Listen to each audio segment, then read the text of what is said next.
Hello and welcome दोस्तों। आज एक बार फिर से आपका इस नई वीडियो में बहुत बहुत स्वागत है। दोस्तों आज बात करने वाले हैं हमारे देश के सबसे दिग्गज उद्योगपति मिस्टर अदानी जी के बारे में। हाँ दोस्तों, आज उनकी कंपनी के बारे में बात करने वाले हैं और बात करने वाले हैं दोस्तों उस कंपनी के बारे में जिसने एलिगेशंस लगाए हैं अदानी ग्रुप के ऊपर। और क्या है ये एलिगेशंस, क्या इस पे अदानी ग्रुप की रिपोर्ट आई है और किस तरीके से उन्होंने इसका रिप्लाई दिया है, ये सारी चीजें आज इस वीडियो में हम जानेंगे। दोस्तों बने रहिएगा वीडियो के साथ एंड तक और बहुत सारी नॉलेज आज इसमें मिलने वाली है। चलिए शुरू करते हैं, स्टार्ट करते हैं सबसे पहले हिंडनबर्ग के बारे में। तो अमेरिकी फाइनेंशियल कंपनी जो हिंडनबर्ग की एक रिपोर्ट पिछले हफ्ते आई, तब से भारत के शेयर बाजार में इस पर पर्याप्त कोहराम मचा हुआ है। दोस्तों 24 जनवरी की रिपोर्ट के बाद अदानी ग्रुप की सातों लिस्टेड कंपनियों के शेयर एकदम से धड़ाम हुए और गौतम अदानी खुद दुनिया के रईसों की जो तीसरे नंबर की लिस्ट पे थे, अभी आज की डेट में वो 7वें नंबर पे आ गए हैं। दोस्तों अदानी ग्रुप ने हिंडनबर्ग के सभी आरोपों का बिंदुवार जवाब दिया और रिपोर्टों को भारत की ग्रोथ स्टोरी के खिलाफ एक साजिश बताया। इसके बाद हिंडनबर्ग ने भी पलटवार किया और कहा कि धोखाधड़ी और राष्ट्रवाद की आड़ में आप अपने ऊपर लगे हुए आरोपों को छिपा नहीं सकते। हालांकि हिंडनबर्ग की रिपोर्ट की टाइमिंग और उसके मकसद को लेकर जरूर सवाल खड़े हो रहे हैं। ये सवाल यह भी खड़ा हो रहा है कि कहीं तगड़ा मुनाफा कमाने के चक्कर में हिंडनबर्ग ने ये सारे आरोप गौतम अदानी और उनकी कंपनी के ऊपर लगाए हैं। दोस्तों बताएंगे आगे कि क्यों ये सारी चीजें कही जा रही हैं हिंडनबर्ग के ऊपर। तो सबसे पहली बात यह है कि जो हिंडनबर्ग ने अपनी रिपोर्टों के साथ खुलासा किया है कि उसने अदानी ग्रुप के शेयरों में शॉर्ट पोजीशन ले रखी है। दोस्तों हाँ, शॉर्ट पोजीशन क्या होती है अगर आपको ये जानना है तो हमने फाइनेंस की जो हमारी प्लेलिस्ट है उसमें स्टॉक मार्केट से रिलेटेड सारी वीडियोस, ऑलमोस्ट सारे जितने भी टर्मिनोलॉजी यूज होती है वो डाली हुई है, आप उसे देख सकते हैं। तो हिंडनबर्ग ने जो है अदानी ग्रुप के शेयर्स में शॉर्ट पोजीशन ली हुई है। अमेरिकी इन्वेस्टमेंट फर्म के डिस्क्लेमर के मुताबिक जो हिंडनबर्ग एक मंदड़िया है। मंदड़िया क्या होता है दोस्तों? जो शेयर्स के जब भाव गिरते हैं उस वक्त मुनाफा कमाता है, यानी शॉर्ट सेलिंग का धंधा करता है। वह बाजार की गिरावट का फायदा उठाता है, यानी बेच पहले देते हैं और जब स्टॉक के दाम गिर जाते हैं तो बाद में उन्हीं स्टॉक्स को वापस खरीद लेते हैं। उसका यही इतिहास इस रिपोर्ट पर लोगों को थोड़ा शक पैदा कर रहा है। जी हाँ दोस्तों, कंपनी ने खुद ये भी बताया है कि अडानी ग्रुप की कंपनियों में उन्होंने जो शॉर्ट पोजीशन ली हुई है, जाहिर सी बात है कि अडानी ग्रुप के शेयर गिरेंगे तो हिंडनबर्ग को फायदा भी होगा। यानी साफ साफ जो कॉन्फ्लिक्ट ऑफ इंटरेस्ट का मामला यहाँ पर दिखाई दे रहा है। शेयर बाजार के कुछ जानकारों की माने तो ये भी कहते हैं कि इस रिपोर्ट की वजह से अदानी समूह की कंपनियों के शेयर गिरे हैं, जिसका हिंडनबर्ग को सीधा सीधा फायदा होना लाजमी है। दोस्तों आगे बात करते हैं क्यों हिंडनबर्ग ने ऐसे आरोप इसके ऊपर लगाए हैं और किस तरह से उनकी जो कंपनी है अदानी ग्रुप ने इस पर रिप्लाई किया हुआ है। तो हिंडनबर्ग का दूसरा सवाल जब रिपोर्ट जारी करने की टाइमिंग को लेकर है। यह रिपोर्ट ऐसे समय में आई है जब अदानी समूह अपनी मूल कंपनी यानी अदानी एंटरप्राइजेस का एफपीओ बाजार में लेकर आने वाला है, जो प्राइवेट सेक्टर में देश का सबसे बड़ा एफपीओ होने वाला है। दोस्तों 27 से लेकर 31 जनवरी के दौरान इस एफपीओ के जरिए अदानी ग्रुप भारत की बाजार से लगभग 20,000 करोड़ रुपए जुटाने में लगा हुआ है। इस रिपोर्ट के कारण एफपीओ ऑफरिंग को झटका लगाया है जरूर। एफपीओ के पहले ही दिन 4 करोड़ 55 लाख शेयर्स के बदले केवल 4,70,000 शेयर पर ही बोली आई। कंपनी ने एफपीओ के लिए प्राइस बैंड जो 3,112 रुपए से लेकर 3,276 रुपए प्रति शेयर रखा हुआ था, लेकिन शुक्रवार को इसका शेयर बीएसई में 2,762 रुपए 15 पैसे के भाव पर बंद हुआ है। तो खुदरा निवेशकों ने 4 लाख शेयरों के लिए आवेदन किए, जबकि उनके लिए 2 करोड़ 29 लाख शेयर जो है रिजर्व है।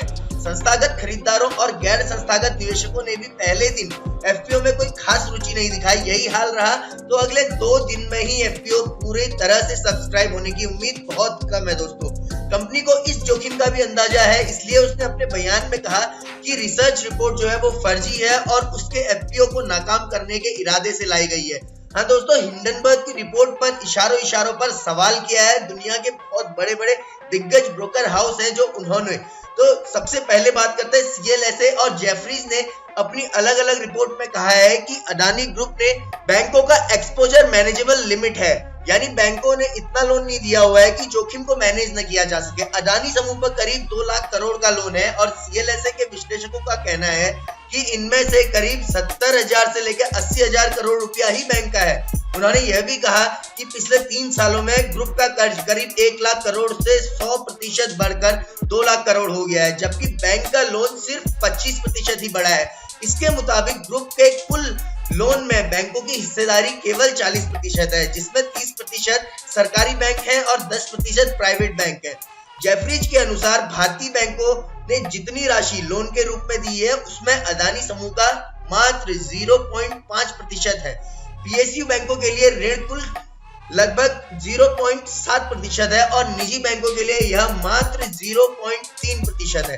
दोस्तों, सबसे पहली बात करते हैं कि एफपीओ क्यों लाया गया है। अब देखते हैं कि एफपीओ लाने का रीजन क्या था। जो एडवाइजरी फर्म ने InGovern का कहना है कि हिंडनबर्ग रिपोर्ट में अदानी समूह के हाई वैल्यूएशन यानी शेयर की अधिक कीमत और ओवर लेवरेज यानी अधिक कर्ज की बात की गई है, लेकिन अदानी समूह की कंपनियां जिन सेक्टर्स में काम करती हैं उन पर गौर किया जाए और कंपनियों में कर्ज के आंकड़े कुछ अलग कहानी बताते हैं। दोस्तों, हिंडनबर्ग ने यह भी कहा कि अदानी ग्रुप के पास कैश फ्लो की समस्या है, ऐसे में लोन रिपेमेंट कैसे हो पाएगा।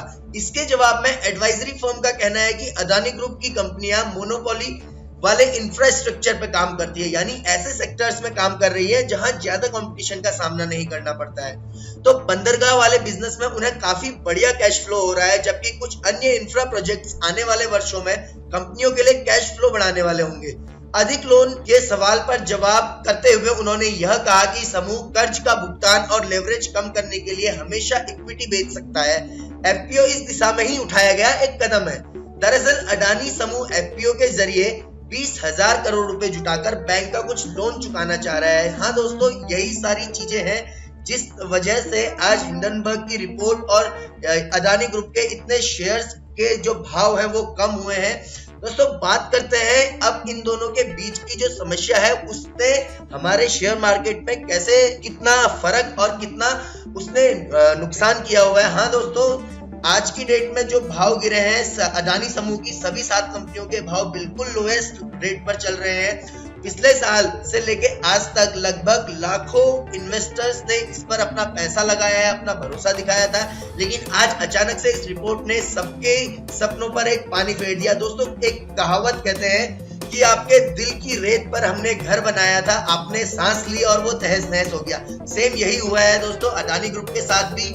उनके जो शेयर्स की वैल्यू थी इतनी ज्यादा ओवर वैल्यू हो गई थी कि एक हल्की सी गलत रिपोर्ट ने उस सारी की सारी वैल्यूएशन को धड़ाम कर दिया और तीसरे नंबर से आज अदानी 7वें नंबर पे है। दोस्तों, यही सारी चीजें होती है। कई बार मैनिपुलेशन करना भी, ये सारे फैक्टर्स जो होते हैं मैनिपुलेट करने के लिए मार्केट में लाए जाते हैं जिससे कि किसी एक पर्टिकुलर कंपनी को नुकसान हो। तो अगर आप भी कहीं इन्वेस्ट करते हैं या आप भी शेयर मार्केट में रुचि रखते हैं दोस्तों, तो इन सारी चीजों पे कम से कम आपकी एक डीप नॉलेज होनी चाहिए। आप बिल्कुल उसमें गहन अध्ययन के बाद ही ये सारी चीजें इन्वेस्ट कीजिए। और अगर आप भी चाह रहे हैं कि अदानी ग्रुप में आप पैसा लगाया जाए या नहीं लगाया जाए, हाँ दोस्तों, मैं कहूंगा कि अगर आप चाहते हैं तो आप लगा सकते हैं, क्योंकि आज के लिए नहीं, ये बिल्कुल फ्यूचर के लिए यहाँ पे इंडिया में एक बहुत स्टेबलाइज्ड कंपनी है और इसमें कोई फ्यूचर में आपको ज्यादा बड़ा लॉस होगा नहीं। बहुत बड़ा अमाउंट नहीं लगा के आप छोटे से इसमें दोबारा शुरुआत कर सकते हैं, ऐसी कोई दिक्कत नहीं है। और दोस्तों, ऐसी फेक न्यूज और फेक रिपोर्ट से बचने के लिए आपको रेगुलर अपडेट रहने की जरूरत होती है दोस्तों। हाँ, अगर आप अपडेट रहेंगे तो आपको अपने आसपास सारी चीजों के बारे में नॉलेज होगी। साथ साथ अगर आप चाहते हैं कि आप हमारे साथ में हमेशा जुड़े रहें तो हमारे चैनल को सब्सक्राइब कीजिएगा। और अगर आप पहले सब्सक्राइब कर चुके हैं तो अगर वीडियो पसंद आता है लाइक जरूर कीजिएगा। दोस्तों, आज का वीडियो यहीं पर समाप्त करते हैं, फिर मिलते हैं अगली वीडियो में। तब तक के लिए बाय बाय।